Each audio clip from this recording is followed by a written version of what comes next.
Consonantal gestures. We have been discussing voice and various types of voices like sounds and their features in terms of places of articulation and then also in terms of the manners of articulation. While discussing English sounds, we discussed various possibilities about the places like starting from lips for the bilabial sounds and then also for labiodentals and then for alveolar ridge, then going back to the palato-alveolar, palatal, and also reaching like soft palate. So these were the places. And then we also discussed various possibilities in terms of the manners of articulations. Like we discussed stops, nasals, approximants, fricatives, right? So those were the manners of articulation, okay? And together we call them consonantal gestures. Like how are the consonants produced, right? And we know about the production of English sounds by now, but that's not the whole story. We also need to know that what other possibilities are there, right? And this point that what other possibilities are there is basically the reviewing of the categories which are found in consonantal gestures in other languages like the languages spoken by human beings, including English and, of course, adding up some more languages, maybe some of the languages which are spoken in Africa, like the African languages. And those African languages are, interesting for a number of reasons, okay? And of course, we would also put some examples from our Indo-Aryan languages, the languages which are spoken in India and Pakistan. Just keeping in mind that the places and manners of articulations are the consonantal gestures, right? The places are the targets, and the manners are the approaches which are, applied in order to produce sounds, right? And in order to describe the consonants of other languages, we also need to know the possibilities, right? Like how is a particular approach applied in a particular language, right? In order to describe those possible human sounds, right? The phonetic abilities of human being.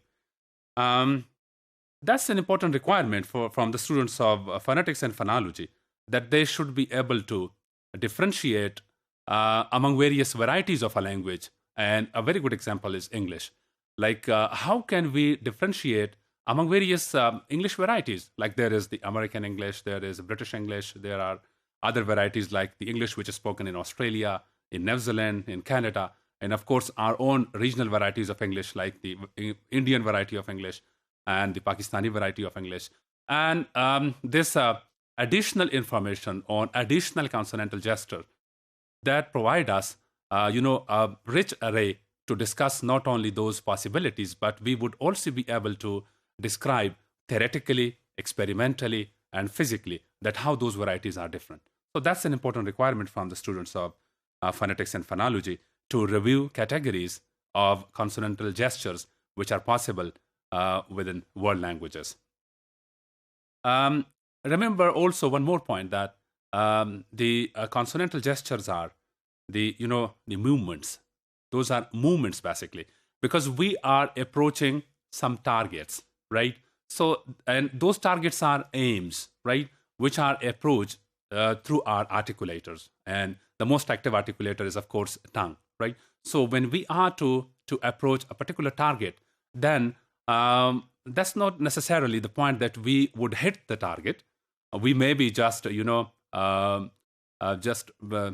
the movement a little before the achieving of the target, or we may be adding something more, like in the case of secondary articulation, when our focus is on the primary articulation. But in order to achieve that primary articulation, we are also adding up some more approaches, or maybe like the additional features of the approach in terms of co-articulation, or in terms of overlapping, or in terms of, a secondary articulation. So that's also one important point, that we should be able to describe a consonantal gesture in detail.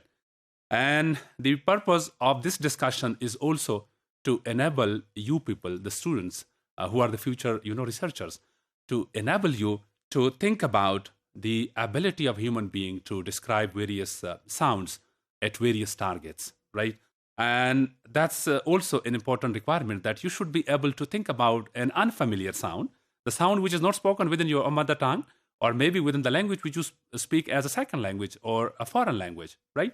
So that's the requirement of phonetics and phonology, for you to be able to produce an unfamiliar sound, right? And then there are variations, and this variation is maybe the beauty of languages. We have got so many languages, and there are humans in this modern world that who can speak, more than 2, 3 languages, right? I'm the example in the front of you. Like I can speak 7, 8 languages, right? And the point is that there are variations, okay? And these variations are not always at the level of individuals. We also have variations in terms of the community differences, right? Like there are bilingual communities, there are multilingual communities, and there are, although now very rarely, but there are, of course, some communities which are monolingual.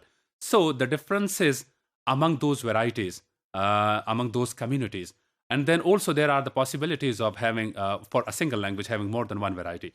So that discussion on various possibilities of the production of speech sound is an important aspect of the students of phonetics and phonology. So we would discuss that within the discussion on consonantal gestures.